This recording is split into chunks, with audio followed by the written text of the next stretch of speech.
Yeah. Again, so like I said, three things that deals with the earth that we know to be true.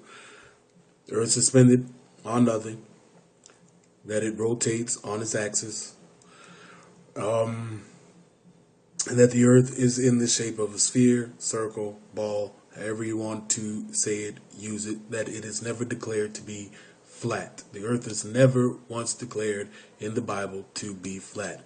It is always given the shape of a round sphere, a circle, all of this, as I just stated in Job, that it rotates, that it is turned like a seal.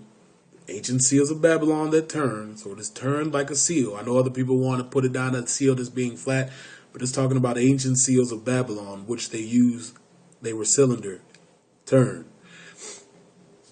And we all know that there's nothing holding up the earth, unlike other beliefs where humans, turtles, pillars, things like that hold the earth up. And they depict the earth as being a flat land mass. So, again, the Bible is making claims about the earth outside of what we can see. So, it is letting us know the things that are happening, that if you were to be looking at the earth from outer space, you would be able to tell. Yet it's making these claims from Job, who is sitting here on the earth, and God is telling him what the earth looks like from outer space. So you tell me, how did he get that knowledge? If it wasn't divinely inspired, how did Job know? How did the writer of this book know that the earth suspends on nothing, that nothing holds it up, that it is turned on its axis, it is turned, and that the earth is in the shape of a sphere, it's in the shape of a circle? You can't. And also the last thing that I read was that he proclaimed that there were men who were chased out and made to live in caves. And that's something that I in all my reading, I've never really looked at like that. And then when I was studying, it opened up and I'd seen it, and I was myself amazed that was in there.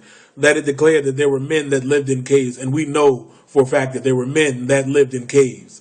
And it tells you that these men, in their state of being in caves, were deteriorating in the way that they were acting, looking, and things like that because of the famine, the lack of food, and stuff like that.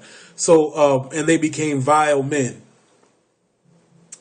Another thing that the Bible so claims is the hydraulic cycle of, the waters and things like that. But scriptures you can look up are Psalms 135:7, Jeremiah 10:13, and I'm going to read Job 36:27 through 29.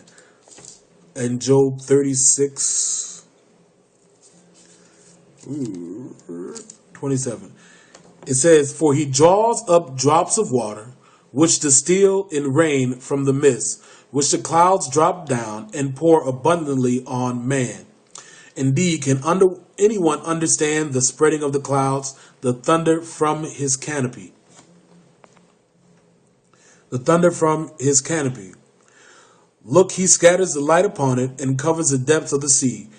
But by these he judges the people and gives food in abundance." Again, this is something else that has been recently or discovered after this has been written, as far as the drops of water, how they're distilled like in vapors as rain, and then, from the mist, which the clouds drop down, and all of this, and all of the other things that deal with it. Also in Job 26:8, it talks about how water abundantly is being held.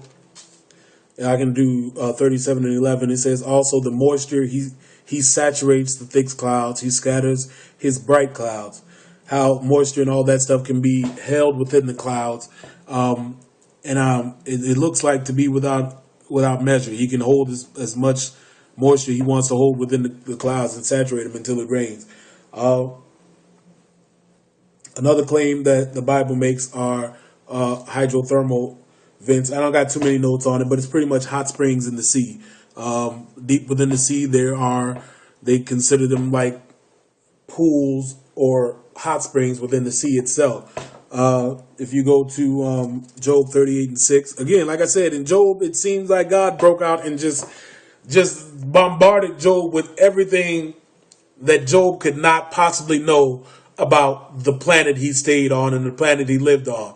You know, he gave him about animals and what they did and all that stuff. He started off talking about smaller animals until he got to bigger animals, then till he got to the most ferocious animal that he had ever created. And it's like he's saying, okay, you haven't done any of this, but I have established all of this stuff.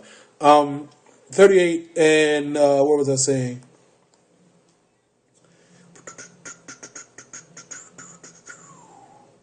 Good grief, did I just lose my place? Oh no, yeah, Job 38:6. It says, "To what were the foundations fastened? Who laid its cornerstones? When the morning stars sang together." Oh, nope, that's not it. That wasn't it.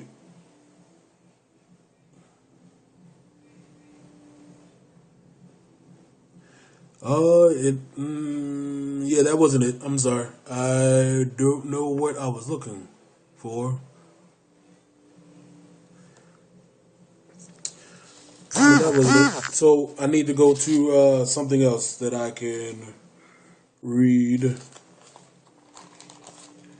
Well, I know the one scripture is Genesis 7:11. My fault. I think I wrote down the wrong one. I could have sworn I wrote down the right one.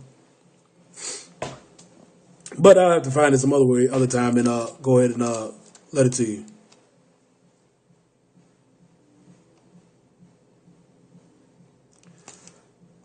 Yeah, I would have to find it some other place and let you know about it at another time. But it just talks about the hot springs that I know was recently, and some other things that I had researched and read about that were recently discovered about the springs that are within the earth itself. Another thing is in Jeremiah 31:37, it talks about the earth's crust and how it pretty much talks about how thick it is, and that, you know, no man will be able to.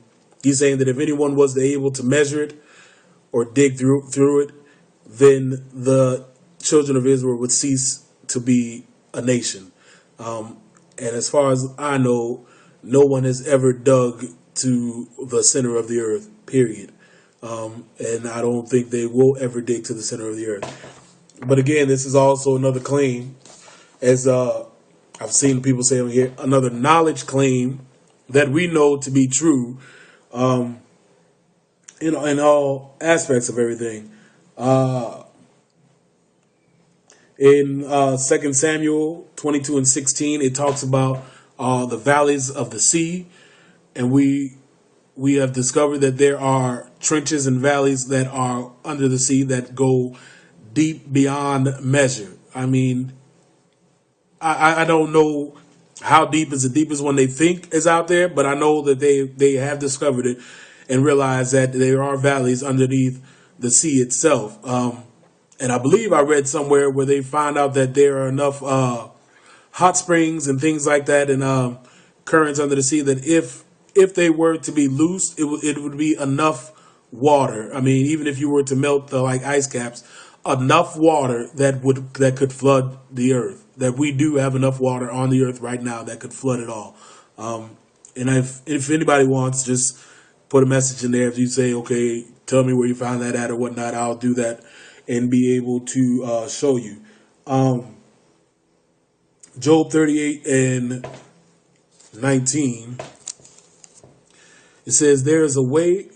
It said, "Where is the way to the dwelling of light? And the darkness, where is its place?"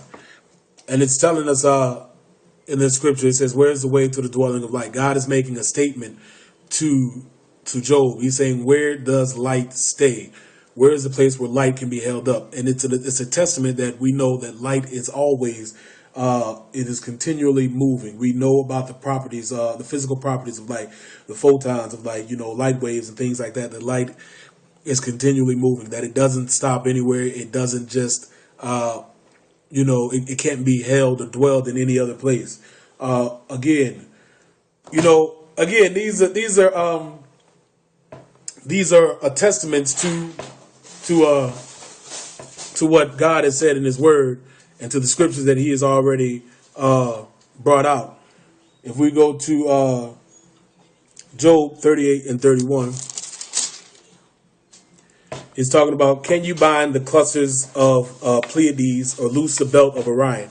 Can you bring out Mazzaroth in its season, or can you guide the great bear with its cubs? And it's another statement that deals with the gravitational binding of certain stars and things like that. Once again, another thing that Job couldn't know on his own account, and something that we have found out ourselves. I think the clusters of Pleiades, we found out they are continually spreading, and that they're not bound but by the gravitational force. I got to do all the research. I ain't doing enough of it right now just to do this video. I just wanted to do it real quick and let people know about it.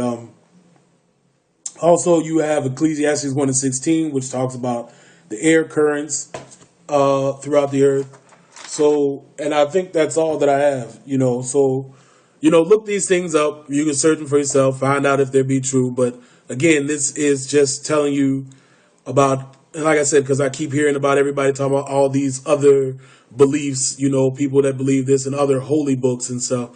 But none of those holy books have made claims that are so accurate that deals with the earth that we are on today and how it operates in the system of it.